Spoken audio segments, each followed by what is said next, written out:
ইরানকে নজরে রাখতে দেশটির উদ্দেশ্যে যুদ্ধজাহাজের একটি বিশাল বহর পাঠিয়েছে যুক্তরাষ্ট্র। প্রেসিডেন্ট ডোনাল্ড ট্রাম্প তথ্য নিশ্চিত করেছেন, আর ট্রাম্পকে সতর্কবার্তা দিয়ে ইরানের শীর্ষ কমান্ডার বলেছেন ইরানের সশস্ত্র বাহিনীর আঙুল বন্দুকের ট্রিগারে আছে।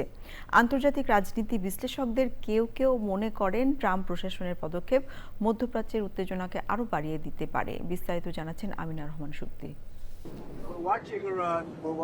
বৃহস্পতিবার সুইজারল্যান্ডের দাভোস ওয়ার্ল্ড ইকোনমিক ফোরামের সম্মেলন থেকে ওয়াশিংটনে ফেরার পথে সাংবাদিকদের ট্রাম্প বলেন, ইরানকে খুব কাছ থেকে পর্যবেক্ষণ করার জন্য একটি যুদ্ধজাহাজের বড় বহর ইরানের উদ্দেশ্যে পাঠানো হয়েছে।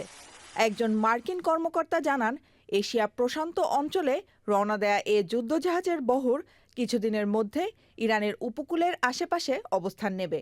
এয়ার ডিফেন্স সিস্টেম সহ এ বহরে রয়েছে বিপুল পরিমাণ গোলাবারুদ, ক্ষেপণাস্ত্র, ড্রোন ও বিস্ফোরক। অন্যদিকে যুক্তরাষ্ট্রের প্রেসিডেন্ট ডোনাল্ড ট্রাম্প যদি ফের ইরানকে সংলাপের জন্য আহ্বান জানিয়ে সেই সংলাপ চলাকালে দেশটিতে সামরিক অভিযানের পরিকল্পনা করেন, তাহলে যুক্তরাষ্ট্র ও তার মিত্র ইসরায়েলকে যন্ত্রণাদায়ক ও মর্মান্তিক পরিণতি ভোগ করতে হবে বলে সতর্কবার্তা দিয়েছেন ইরানের শীর্ষ সেনা কমান্ডার মোহাম্মদ পাকপৌর। ট্রাম্পের ভাষণ দেওয়ার কয়েক ঘন্টার মধ্যে এক বিবৃতিতে তিনি বলেছেন, অতীতের যে কোনো সময়ের চেয়ে ইরান অনেক বেশি প্রস্তুত। Amina Rahman Shukti, channel I.